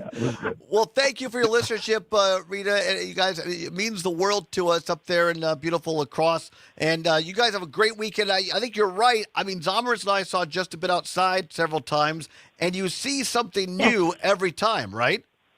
Yeah. Yeah, we went to see that too after you guys told us about it. Well, we try to pass along good information. Well, you guys have a great weekend, all right? Thank you very much for listening to us up there at WLCX, the Eagle, up on La Crosse on 1490 AM, WLCX. Now let's go to Anna here on WMDX in Madison. Anna, thanks for calling. You saw the movie as well? I, too, just saw it this afternoon at the Palace in Sun Prairie and loved it. There were several times where I got teary-eyed, and especially when one of them met Mason Crosby in person. Yeah. That's amazing, isn't it? They teared up, and when they were with their Super Bowl rings getting pictures. Yeah. It's really cool. When they first got to Green Bay, and at night they took them to see, Lambeau Field, and and how they got so excited. Yeah, it's a special film, Anna. I'm so glad you saw it. Thank you for going and seeing it, and thank you for taking the time to call in and tell us about it. And thanks for listening to us on WMDX. It really means a lot. I appreciate your listenership, Anna. I've been listening. I listened to you for a long time. You have a great show. Well, thank you. It's very kind of you, and you have a great weekend out there in Sun Prairie. All right. Okay, you too. Bye All right, now. thank you. That's Anna on WMDX. Well, there you go, Zommers. I hope that Ty was still listening. 2 unsolicited viewers, 3 actually, I guess, total. And there you go. People going out and seeing the film in the wild, and the reviews are in. And they're right. That's just what it's like. It's such pure Wisconsin sports joy from all around the world. It's a beautiful movie. Yeah, it really, really is. All right, it's 27 minutes now past the hour of 3 o'clock. So what do? We don't really have time for a what's worse. Yeah, how about just the fun facts? All right, then? very time once again for our new segment, Wisconsin Fun Fact. Oh, Wisconsin, land of my dreams. Oh, Wisconsin, you're all I'll ever need. A little heaven. Well, time once again for another Wisconsin Fun Fact. All right, that's the official state ballot, by the way. Time for another Wisconsin Fun Fact. A brand new segment. We're still working on it, you understand? And it probably should have been at the top of the hour, but we had a lot of other things we had to do. So here now, we're going to give you one of these every day.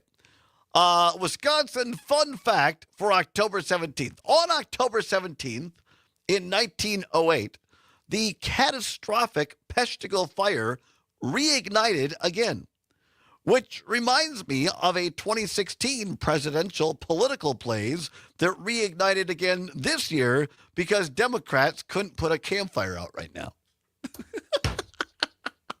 You see the correlation. The Peshtigo fire reignited, and now you got Trump reigniting, and the Democrats couldn't put him out. Couldn't put the campfire out. What a time. In Wisconsin, land of my dreams. You can't buy loyalty like that. Sorry, I was trying to find a good spot in the song to bring in. All right, this might be a short-lived segment. I don't know. We'll see. We'll see. Anyway, that needs to be workshopped a little bit. But that was another edition of Wisconsin Fun Fact. All right, we're going to come back. It's been much too long since we've talked to our friend Peter Rapine from EPOM's World. Been a heavy news week. Lots going on. Going to be a heavy weekend. Lots going on. We need to laugh a little bit, folks. Need to laugh. Nothing wrong with that. So we're going to come back, and I will tell you the quick version. I went to the doctor right before the show. Because my glands were swollen. My what do you call it underneath your chin here? There's a word for it. I can't find think of it. it Yeah, either. I'll find it. I'll explain what happened and why this could only happen to me on the other side, and we'll talk week in review, a humorous edition with Peter Rapine. Don't go anywhere. It's the Allbaugh edition for a Friday. Thank goodness on the Civic Media Radio Network.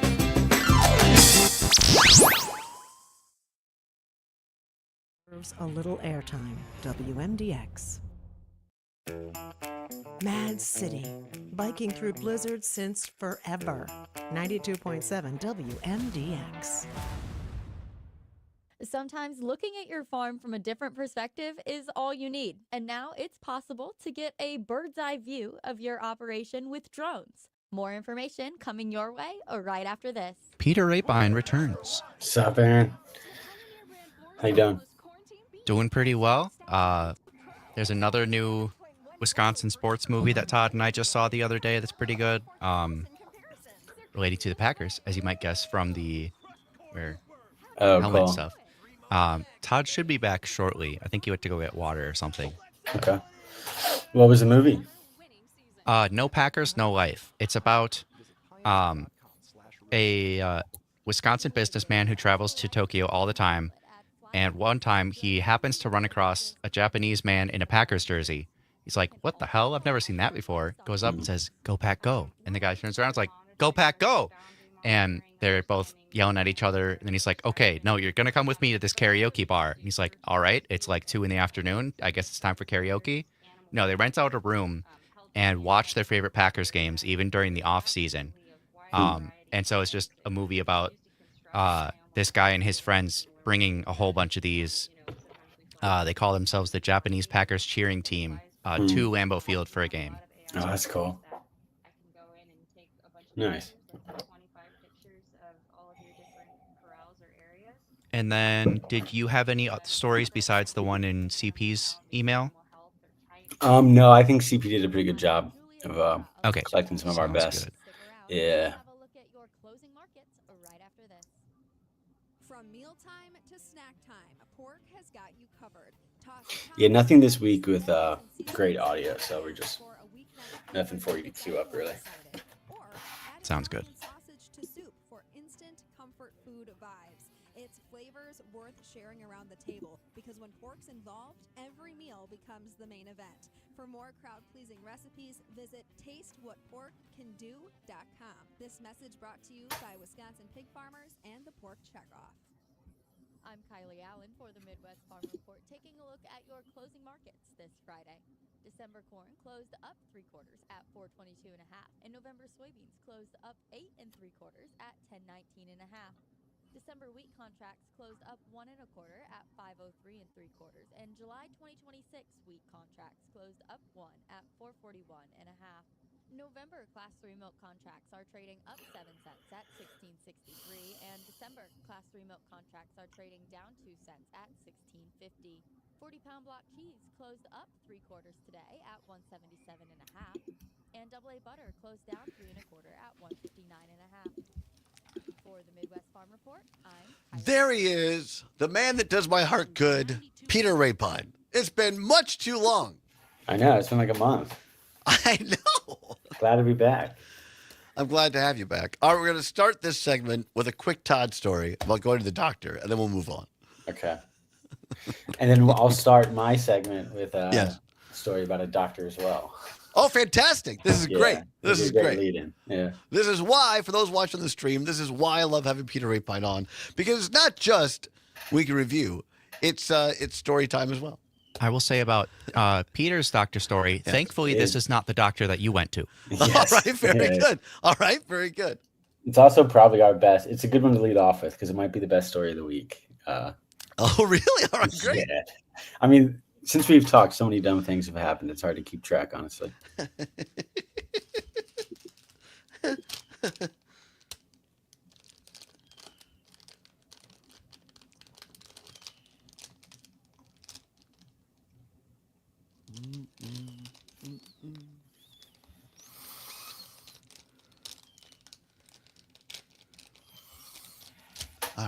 30 seconds. Gracias.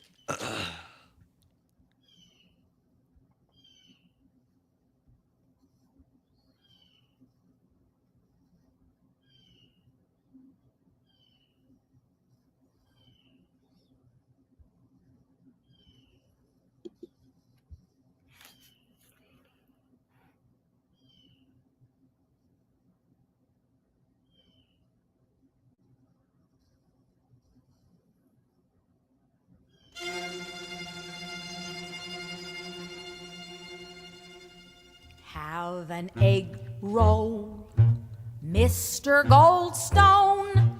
Have a napkin, have a chopstick, have a chair. Have a spare rib, Mr. Goldstone. Any spare that I can spare, I'll be glad to share. Welcome back to the Todd Allbaugh Show on the Have a Civic dish, Media Radio have a Network. fork, 35 have a minutes fish, now past the have a hour fork, of put 3 your o'clock. feet Little up, gypsy music. I will tell you why that's important. But first, we welcome in our friend, our ongoing contributor, the one, the only, the international man of mystery and comedy, Peter Rapine. How are you, Peter? I'm doing great, Todd. It's been a while. I missed you. It's been much too long. Missed you too. He is the managing editor of Allbaugh's World, and we're going to get into a humorous look at the week in review in just a moment. But Peter, it turns out, and we haven't told each other these stories, but apparently we both have doctor stories. So I told at the top that we had some serious news we had to take care of. I haven't been feeling the best this week. My what are those the gland called again? The lymph nodes. Thank you. My lymph node on my left hand side's all swollen up. Not the back of my throat, but the side of my throat has been like weird. I don't know. It's been weird. So I thought my voice has been going, which in radio that's no good. Mm-hmm. So I finally went I couldn't see my regular doctor. I saw a very nice guy, and he examined me and everything, and he says I think it's a salivary gland stone. A salivary gland stone. I have Peter, I already have kidney stones. Now I have salivary gland stones. I didn't know that could happen. I have stones in my kidneys and stones in my neck and my salivary glands. I don't even have time to get stoned. I mean, please. I certainly don't have gold stones. So I said to him, what causes salivary gland stones? And he looks at me quizzically and he says, boy, bad luck? He said, and a full bird MD tells me the cause of my salivary stones are bad luck. And I said, well, what can I do? Medication? No, he goes, you know what I recommend? He goes, get some lemon heads and suck on those. So really? This is my medication. Lemon head ropes from CVS. That's actually not too bad. Have you had those? Had these before? No, but as far as treatments go, just suck on some candy and it is. Right? Could be worse. This is real. This is real. He goes, I'm going to take a culture just to make sure you don't have like strep throat or something. Mm-hmm. So 2 big Q-tips. Puts them down. And he takes them out. And he goes, wow, that's really impressive. You don't have much of a gag reflex. Oh, my God. I wanted to say, well, I guess practice makes perfect, but you know. So, Peter, how have you been feeling? I've been good. Honestly, I walked by a City MD the other day, and I saw a sign for the, flu shots, and I know it's the season. So I'm feeling good. I think I'm going to get ahead of the cold season, get my flu shot, maybe get a booster, make sure I don't get sick this winter because I never get one. I always get sick for like 2 weeks, and it sucks. So hopefully this year I get ahead. Yeah. Well, that's good. So did you go to the doctor then or what? No, I haven't done it yet. It was just a thought I had. Next week, maybe. I haven't gotten the flu shot yet, but it's on my list of things to do. So you anticipate that you will get a flu shot. Well, that's half of this battle, Peter, is just saying, okay, I'm going to do it this year. Exactly. Yeah, last year I didn't do it, and I was sick all of Halloween, and Halloween's one of my favorite holidays, so I don't want to miss out. Really?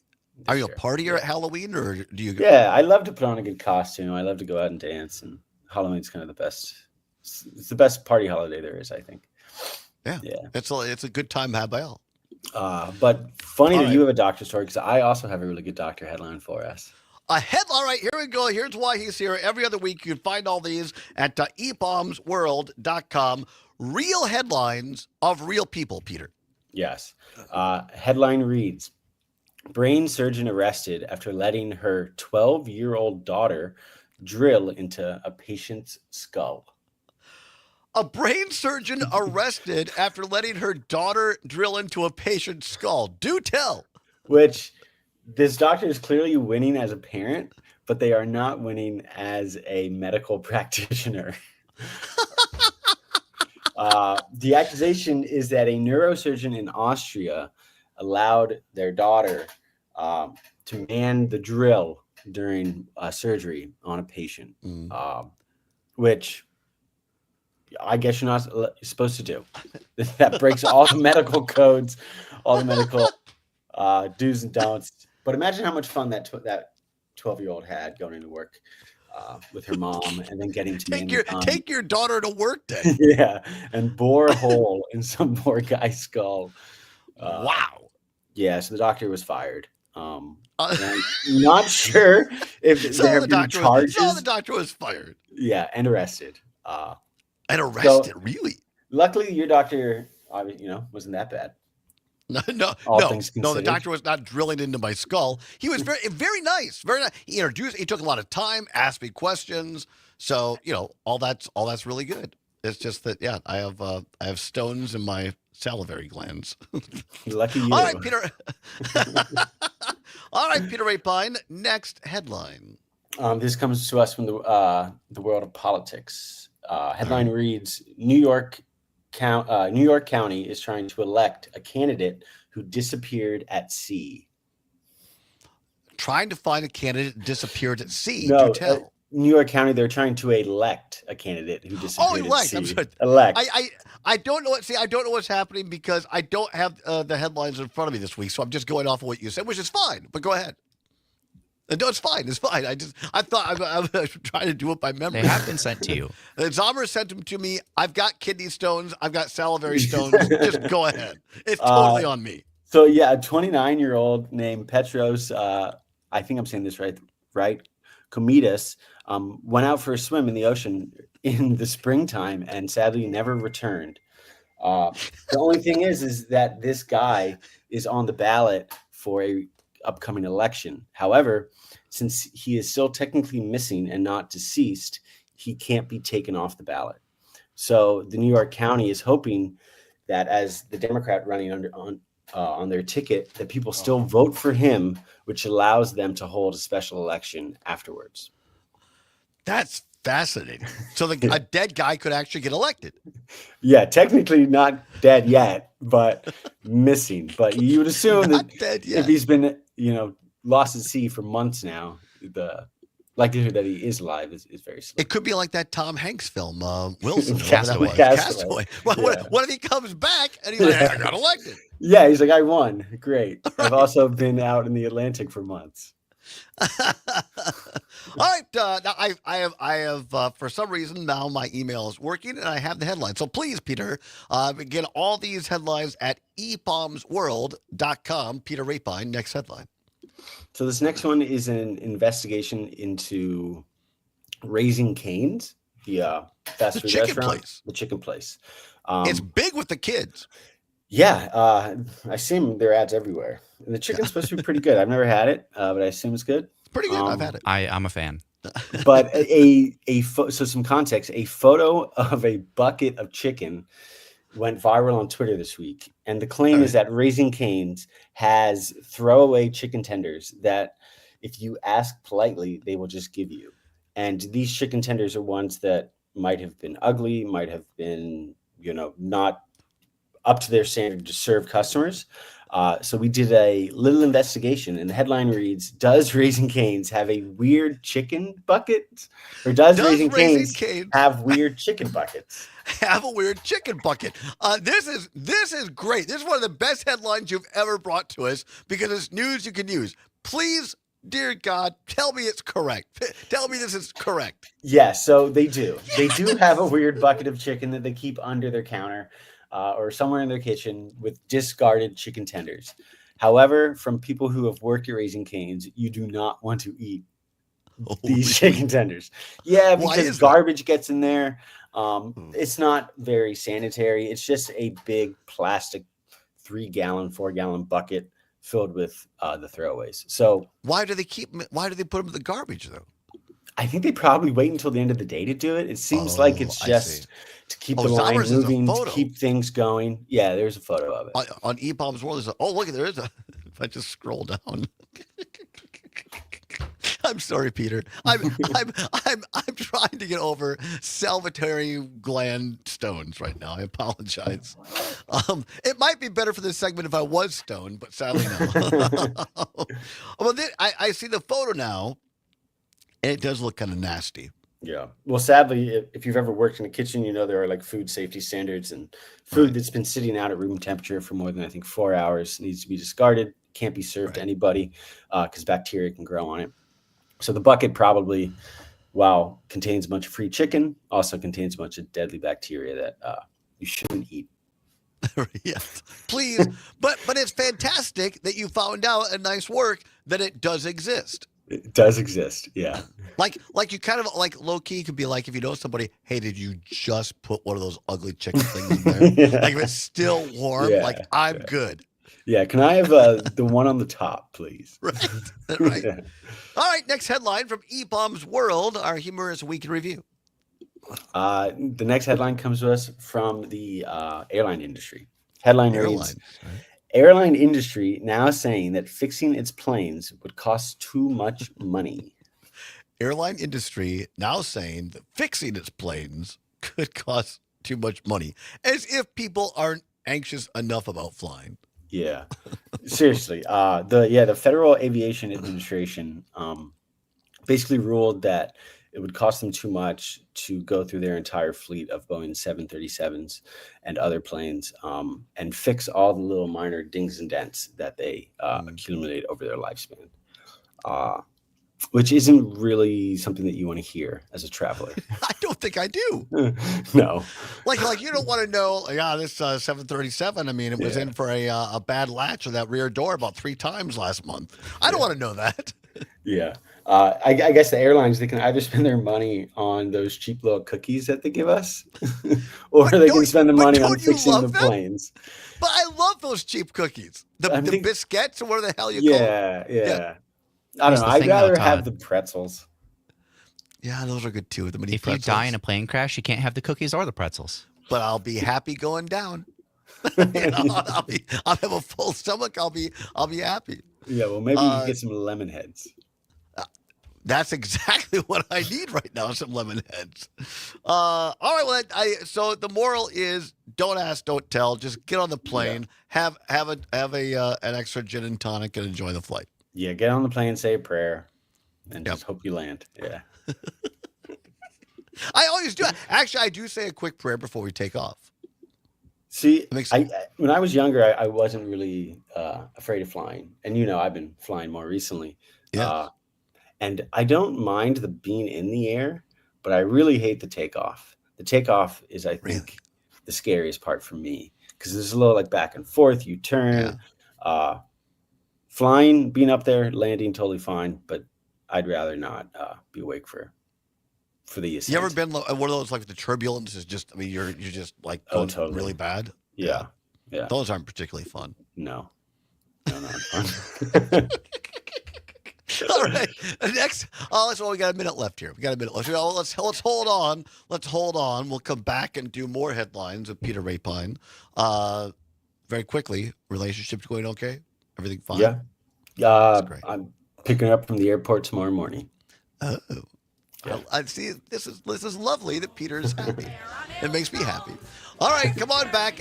More wacky and weird headlines for real people doing weird things. We'll wrap things up for a Friday on the Todd Allbaugh Show on the Civic Media Radio Network. Moonstone, sunstone, we all scream for one stone. Mr. Goldstone, we love you.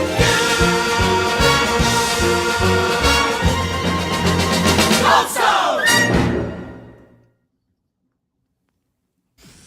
Peter, I'm sure I'm so out of it. I'm wacky today. I apologize. No, I love it. I think I'm a little rusty too. I got too many things in my head going on, and this weird jaw thing.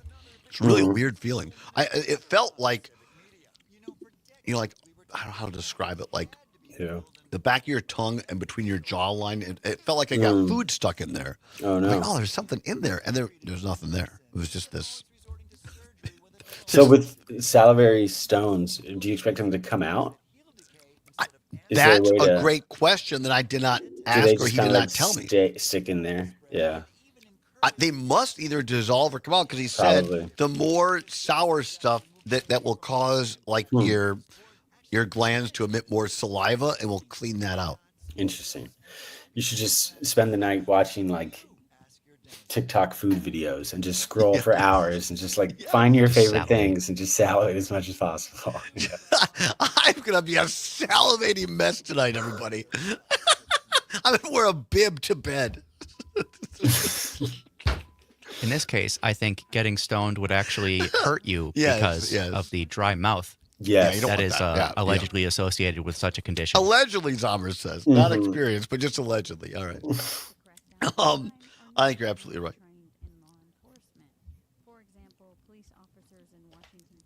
Troy in Mount Horeb texts in and reminds us there is a Raising Cane's downtown, and he expects local reporting. Yes, I've been to that Raising Cane's. Yeah, go and try. It's much better, in my opinion, than Chick-fil-A. So I've never been to Chick-fil-A, and I don't plan to. I was forced a couple of times. Well, I mean, not forced, but I was with people, and they said, like, I wasn't going to be a jerk about it. Right. I said, okay, fine. I said, they don't like people like me there. And also Raising Cane's open on Sunday. So there you go. There you go. Yeah. All right, where should we go next, Peter? What do you want to do next? Well, I was going to come in with some jazz. Oh, all right. Yeah. For the next story. All right. Fair enough. Yeah, I think we should be able to get through all four. They're all pretty short and sweet.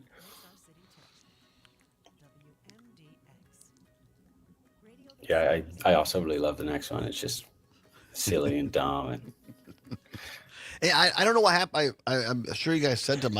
I've been having problems. I got gland, I got stones, and I got email problems. So I don't know why I didn't refresh. And then in the middle of the segment, it showed up. All right, here we go.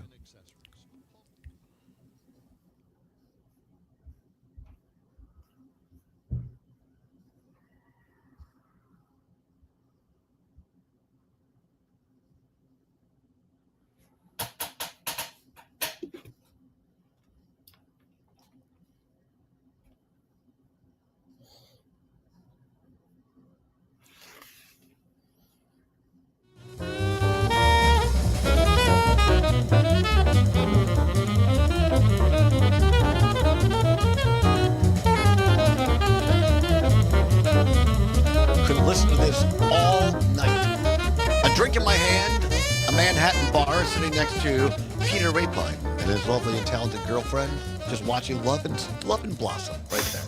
That sounds like a night, Peter. It right does. there, Yeah. right?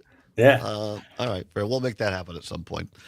Peter Rapine is our guest this half hour. He is the managing editor of EPalm's World, news of the weird, wacky, wild, and at times spicy. There's a new spicy section as well, so check it out at EPalm's World. He comes to us every other week with news, the weird, the wild, and wacky. All right, Peter Rapine, headline, next one.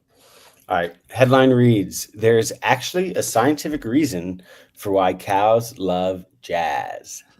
There's actually a scientific reason of why cows love jazz. Do tell. So I don't know if you or Zomers have ever seen it, but there are countless videos of people playing jazz for cows on the internet. I have not. I saw a recent report in the BBC this week that there's a farm in the UK that regularly brings a small jazz quintet to their farm to play for their cows. And it turns out that the National Institute of Health actually did a study on what the music leanings or preferences of livestock are. And they found that cows, chickens, and pigs prefer jazz music over rock and roll, heavy metal, pop. And it all comes down to the fact that cows specifically have pretty stressful lives. If you think about it, they're caged up, things are loud.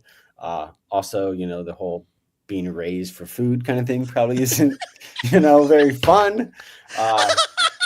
And so why jazz is so popular is because it's smooth and it relaxes them.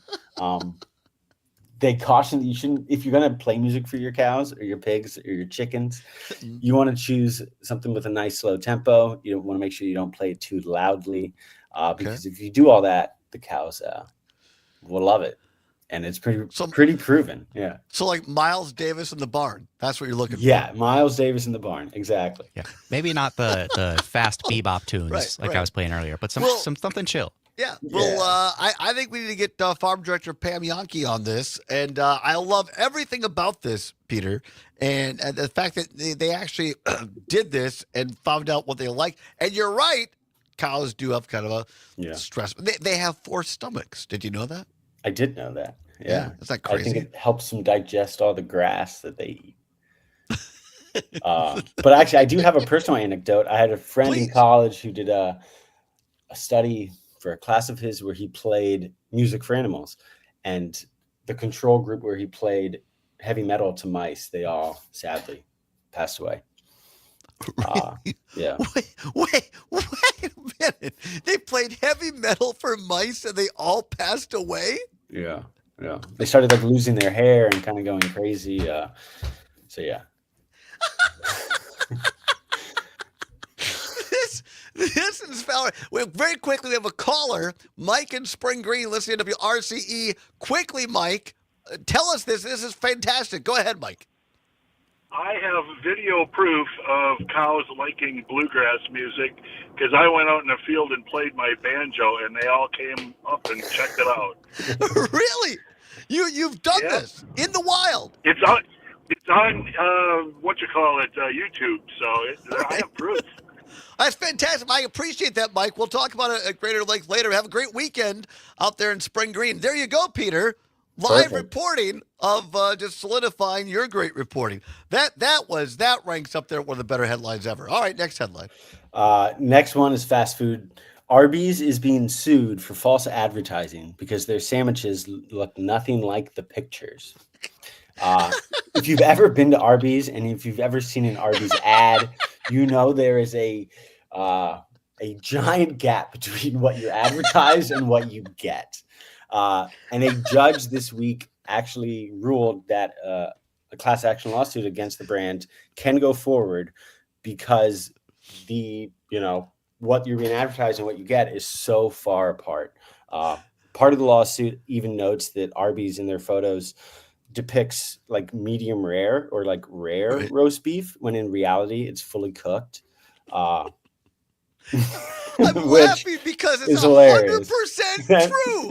Yeah, it's 100%. You never, when you go to Arby's, it's always like this brownish meat. It's never like the pink, and fluffy layers and everything like that.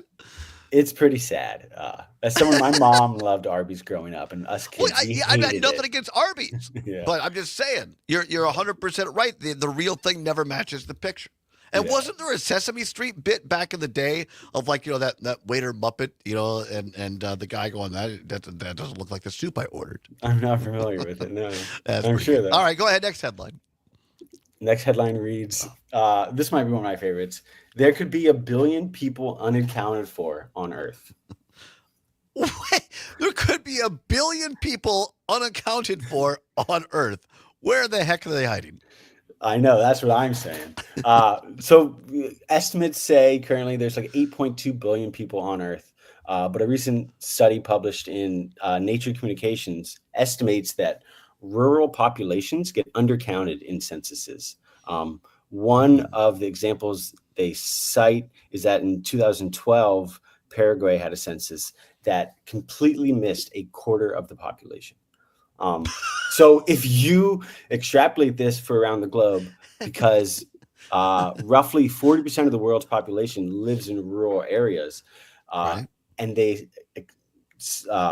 estimate that these areas are undercounted by 54 to 84%, that there might just be an extra 1 billion people out there that aren't on the record books. No wonder traffic was so bad coming into work. It really was. Do you have another quick one, or should we end it there? Quick one. 1/3 of Gen Z singles say they only date for the free meals. Gen Z only dating for the free meals. They don't care Hey. about the whoopee afterwards. They Times just are want tough, the free Todd. meals. Times are are tough. Peter Rapine, you're fantastic. You can find all these stories at eBombs World. Zombers, Craig Benzine, Ty Morris, and everybody else. Thanks for a great week. Relax, stay safe out there this weekend. Peter, we'll see you in a couple of weeks. Whatever you're fighting for, whatever you believe in, do not give up. Keep banging that drum. We'll see you Monday. Hey. Peter, that was fantastic. That was absolutely, it was exactly what I needed.